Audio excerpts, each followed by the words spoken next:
સારણ ગામના ખેડૂતોનો આક્રોશ, હેમાની સહિતની કંપનીના પ્રદૂષિત ગેસથી પાક ઝાડ સુકાઈ રહ્યા છે, અમારું અસ્તિત્વ જોખમમાં, ગ્રામજનોએ કહ્યું। વાગરા તાલુકાના સારણ ગામના ખેડૂતો દ્વારા જીઆરડીસીની હેમાની કોપર, જીએસપી અને નીલકંઠ એન્વાયરો સામે ગંભીર આક્ષેપો સાથે ભરૂચ જિલ્લા કલેક્ટરને લેખિત રજૂઆત કરવામાં આવી છે। ખેડૂતોનો આક્ષેપ છે કે કંપનીઓમાંથી નીકળતા પ્રદૂષિત ગેસના કારણે ખેતરોમાં ઊભા પાક તેમજ મોટા વૃક્ષોને નુકસાન થઈ રહ્યું છે અને ખેતી આધારિત પરિવારોને મોટું આર્થિક નુકસાન વેઠવું પડી રહ્યું છે।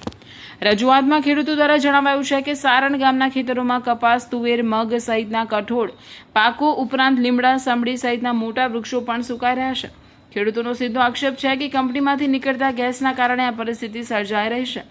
ખેતી જ રોજગારી અને જીવન નિર્વાહનો મુખ્ય આધાર હોવાથી પાકને નુકસાન પહોંચતા ખેડૂતો સામે આર્થિક સંકટ ઊભું થયું છે।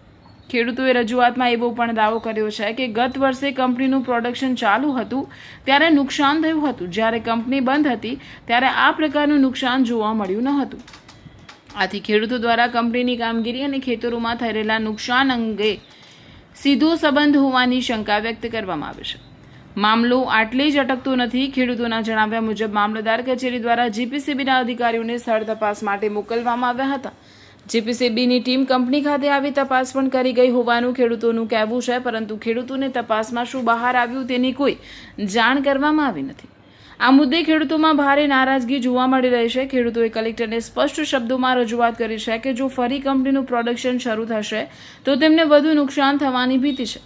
ખેડૂતોએ વળતરની પણ માંગ કરી હતી। સાથે જ ખેડૂતોના હિતને ધ્યાનમાં રાખી પ્રદૂષણની તાત્કાલિક અને નિષ્પક્ષ તપાસ કરવામાં આવે તથા જવાબદાર કંપની સામે કડક કાર્યવાહી કરી પ્રદૂષણ ફેલાવતી કામગીરી બંધ કરવામાં આવે તેવી માંગ કરવામાં આવી છે।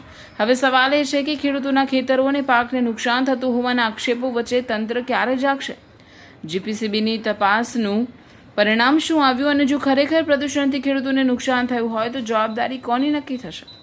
ખેડૂતોની આ રજૂઆત બાદ જિલ્લા તંત્ર અને પ્રદૂષણ નિયંત્રણ તંત્ર શું કાર્યવાહી કરે છે તેના પર સૌની નજર છે। કલેક્ટર સાહેબની ઓફિસે આવ્યા છે।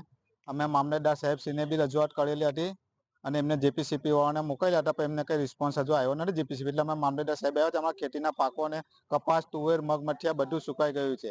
હવે કંપનીવાળા એવું કહે છે કે વરસાદને કારણે છે, પણ વરસાદ ઘણો પુષ્કળ થઈ ગયો છે તો પણ અમે બીજા વખતે કપાસ બનાવ્યો, તુવેર ખેતરમાં ઉયરી, એ પાક પણ સુકાઈ ગયા છે બીજા વખતે પણ।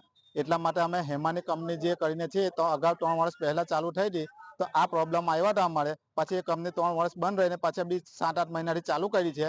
એટલે એ કંપની પાછી જર્ની ચાલુ થઈ ત્યારના અમારા ગામના લીમડા, ઝાડ, કપાસ, તુવેર, મગ, મઠિયા બધું સુકાઈ ગયું છે। હજારો એકરનું નુકસાન છે અમારે ત્યાં, અમારા ગામની અંદર। એટલે અમે મામલતદાર સાહેબને બી આવેદનપત્ર આપ્યું અને અહીં કલેક્ટર સાહેબને આવેદનપત્ર દેવા માટે આવ્યા છે। એટલે અમારી માંગણી એવી છે કે એ પ્રોડક્ટ જે બનાવે છે, ઘાસ ચારાની જે સુકાવાની દવા બનાવે છે એનાથી નુકસાન થાય છે। એટલે અમારું એવું જ કહેવા માંગે છે કે એ કંપની બંધ કરવામાં આવે યા પછી એનું પ્રોડક્શન જે છે એ પ્રોડક્ટ બદલવામાં આવે, જે બીજું પ્રોડક્શન ઉત્પાદન કરે, એ અમારી માંગણી છે।